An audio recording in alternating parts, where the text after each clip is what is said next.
something warm in my cup, wrap around, bundle me up, thinking about old man Windsor. That way in those hills, like the bicycle and walking track, and I'm already finding it difficult to, when I ask people directions to somewhere, they say, where am I going? And I say, I don't know how to answer them. I say Oslo, and they get a bit confused, and then I tell them I'm walking, and then they get even more confused, and then well, I think that's going to be then I say up to the mountains, and they still get confused there. So I'm going to have to learn how to answer when people ask me questions about where I'm going. Towards the end of the day, I got some really good help from some lovely young girls, and they steered me towards a lake where there was flat ground where I could actually find a camp spot, and that was just outside of the suburban areas of Bergen. So that was a lucky break, because there was actually a picnic area there, and a roof and some benches, so I could actually unpack everything and in comfort and repack my bag for the trail. Before that, it was just all packed for the flight. So now today I've been walking for a few hours. It's been uphill all the way, and I shall continue to do so probably all day. The weather's now been okay. It's a bit of drizzle, and geez, it was so hot yesterday. I'm overdressed for the temperatures at sea level, and I just can't wait for cooler temperatures. So actually, these Swedish Army pants are just so hot that I'm sweating all the time. And well, I know I should be careful what I wish for, but I'll be happy when the temperature gets colder, like when I get further up into the mountains.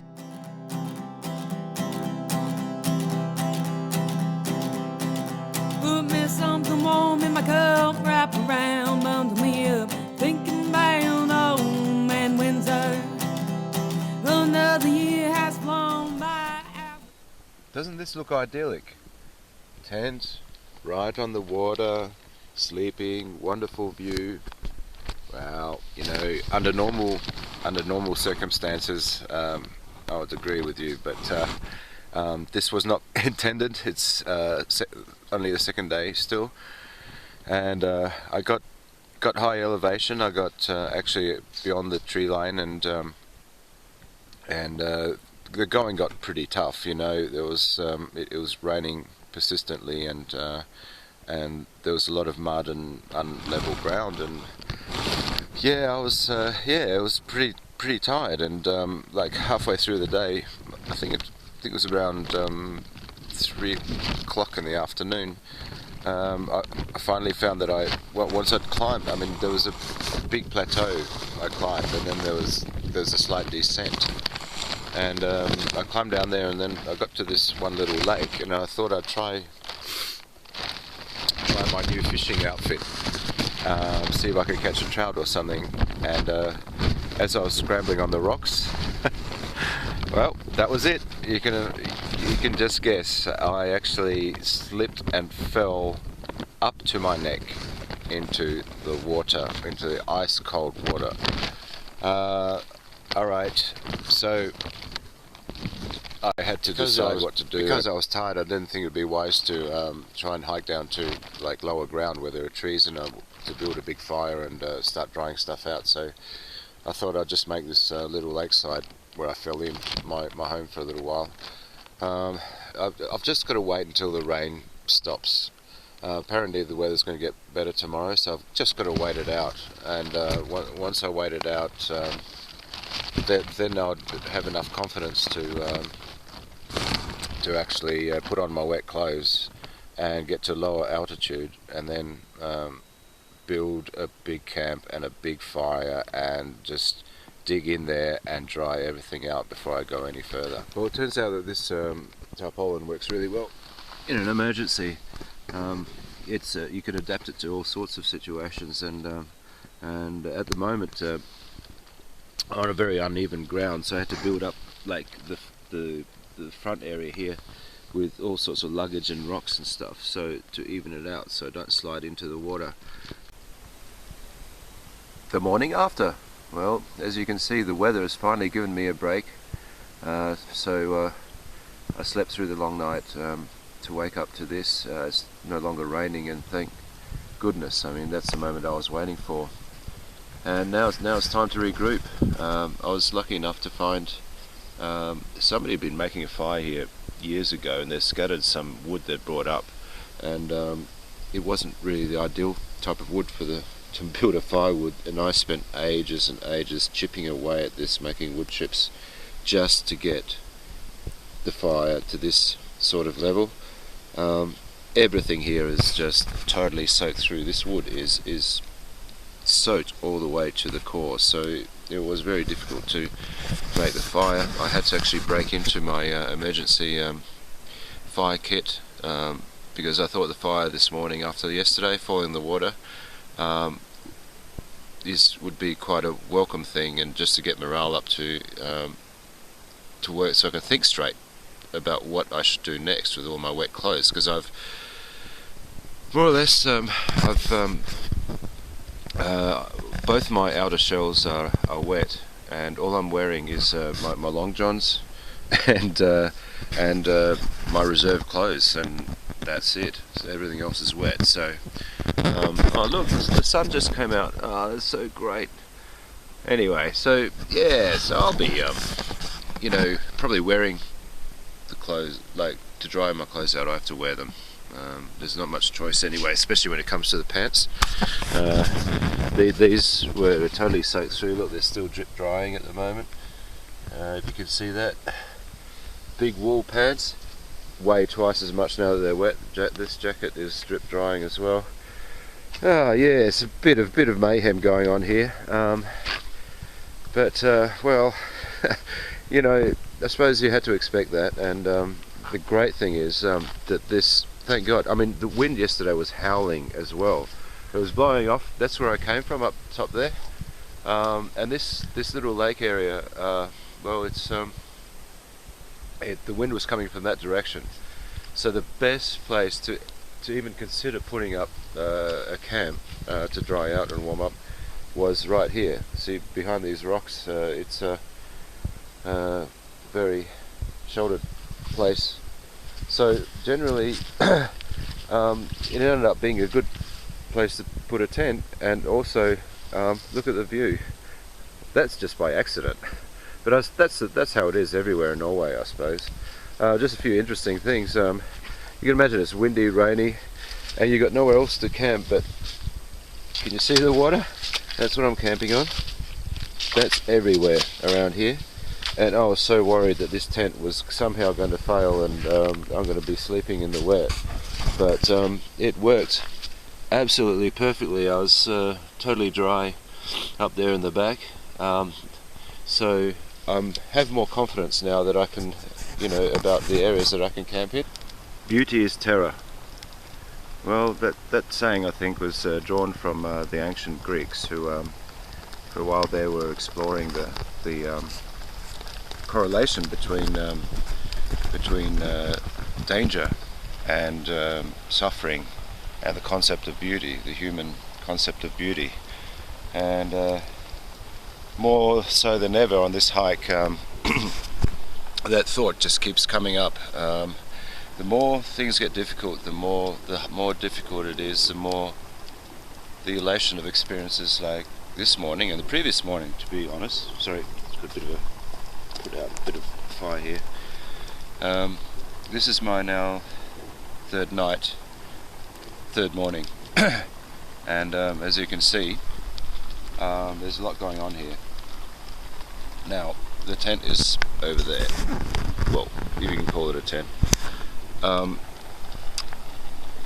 What's becoming pretty well consistent here is yesterday I had a bit of break with the weather when I started walking, but I knew I had to go down from the mountains to get to a place where I could get firewood and dry out, and it was a pretty hard walk, and these wet pants, they were totally soaked, and they were chafing on exposed skin, and got a bit of a rash. That's not good. And so I had that problem. Then it started raining again, and I started going, what do I do? This is getting really bad. It was just getting quite dreary and depressing. So I just climbed up this mountain and saw that there was just enough firewood to, just for the off chance that the rain will stop, that I'll get a bit of a break. And I tried that evening, but the fire, it was just raining and raining. So I just set this thing up. I went straight to bed, I don't know, for about 12 hours, just waiting out the time until the weather gives me a bit of a break. Even now it's spitting a bit. But look at it. I mean, look at this. I mean, if the weather holds off a little bit, it's so important for me to dry out all of my spare clothes, because if they get wet, I'll have nothing to wear in my sleeping bag, which of course is wet too. There's a lot of condensation from the tent, so this is really important now.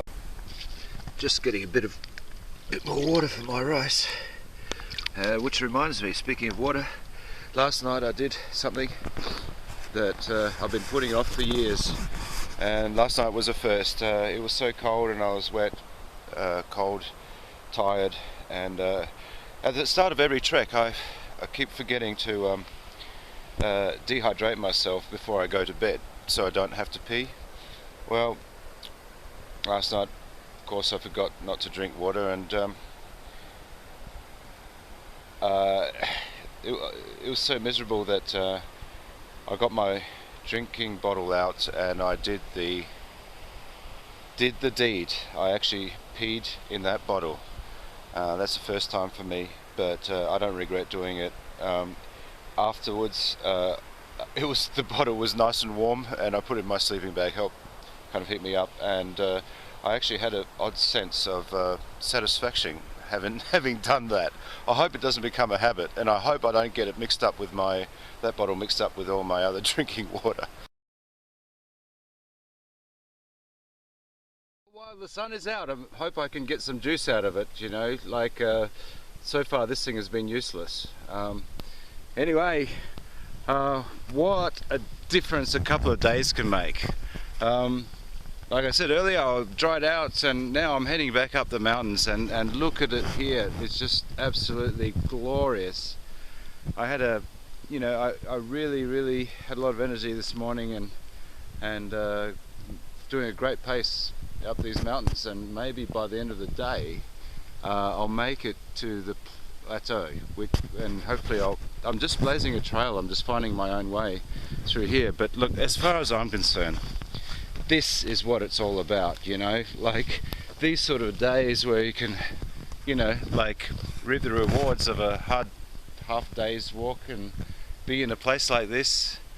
And there's the creek down there where I got some water for you know, I'm having a break, so you know, thought I'd enjoy a coffee. So I'm gonna have a coffee here, and not much to snack on, unfortunately. Rice is the order of the day, and oh geez, it's hard to get up an appetite when all you got is rice to eat, you know. I'm saving my Snickers bars for an emergency. But anyway, you know, this is what I do it for. This is just glorious, and you know, and I'm just trying to savor it as much as I can, because I don't know, nobody knows how many more days I'll get like this, but this is really, really special. I'm so happy to be here.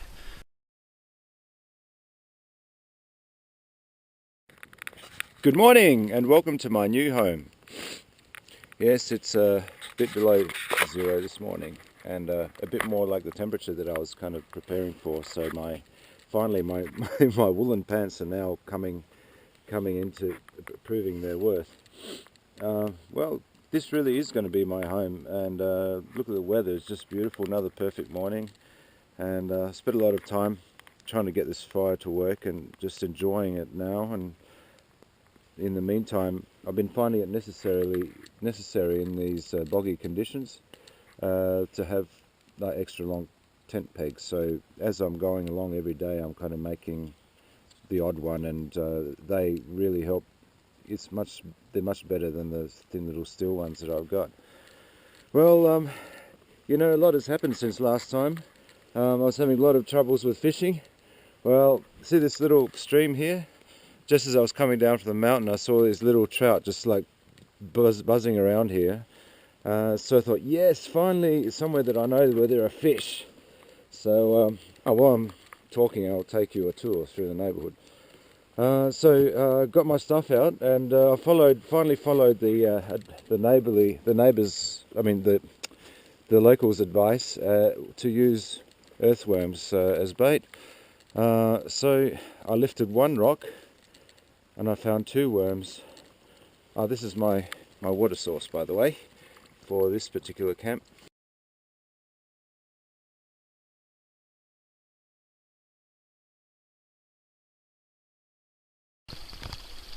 This fishing thing is driving me nuts.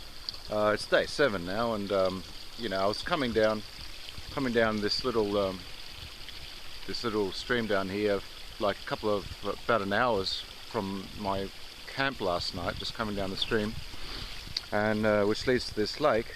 And I noticed that like in this little area here, there was a mass of like trout, just like, I think they might have been breeding or something, mulling around here.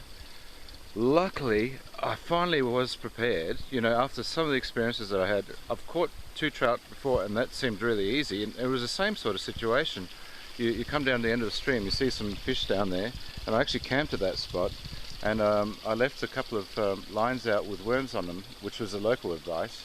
And I put out 2 lines, and I caught 2 fish, like with 2 worms. So I thought there must be trout in abundance. Since then, trouble. And so even though I know there are trout in here, they don't...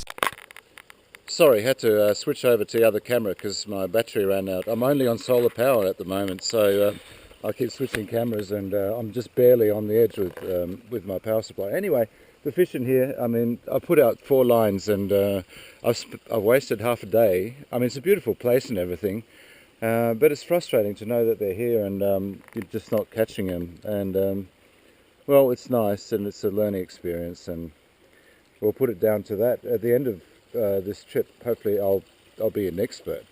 While I'm here, I thought, well, it's lunchtime already. You know, I only walked for an hour today, so I thought I might as well have lunch. Might even catch a fish. So here I am, like very appetizing frozen rice and olives for lunch, and basically my pack, I've started to adapt to the journey.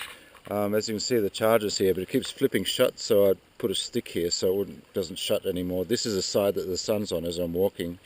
Here I've improvised. This bag is full of boiled rice, and this one has my worms in it, with a bit of moss and everything. So I've got everything at hand when I need it. Yeah, progress always seems to be hampered in one way or another, but that wasn't the purpose of this hike anyway. Yesterday I ran out of steam. I really was low on energy, hadn't been eating enough, so I kind of walked for a little bit, but I couldn't go any further. So I thought I'd combine a couple of things, one of them being the thing that's been bothering me the most is condensation, and it affecting the sleeping bag. I've been cold for a few nights in a row. Not sleeping, not much energy, not sleeping much from the cold, and so yesterday I took great steps to actually stop on a windy part of a hillside. The sun was shining all day, so early in the morning I got up there on the side of the hill and spread my sleeping bag out, all my tent, all my shelter and everything, and like lay out there for a few hours just to try to dry things out in the sun. And then in the evening I dried it a bit, and then last night was really cold and lo and behold, I was comfortable again. And that was the coldest night that there's been. And another thing is I'm learning to stay out. I mean, the nicest places are these where you want to camp, But if you want to have a comfortable nights, but these are the parts of the terrain that actually capture where all the moisture settles and all the cold air settles. So they're the worst places to camp in that respect, the least comfortable places to camp. So yesterday I slept on a slight hillock, on the top of a little mound where there's a bit of a breeze blowing, and I faced the tent actually with the opening into the wind, and the wind was blowing into the tent. And lo behold, much less condensation. And now I've got another idea what I might be doing later to have more air flowing through the tent, and hopefully by the end of very soon I would have solved the problem with the condensation. So it's all step by step, but I'm getting there, and it's very satisfying to slowly solve each little problem as it comes along. Off again and empty-handed. That's a waste of half a day and 4 good worms. You might laugh, but worms are really hard to come by and take a lot of time and energy just to get 4. Nose stays red and by the way your snow is yellow.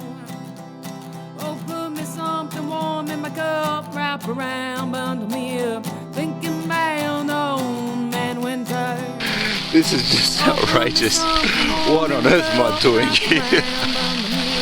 Thinking about old man winter. Oh, put me something warm in my cup, wrap around, bundle me up, thinking about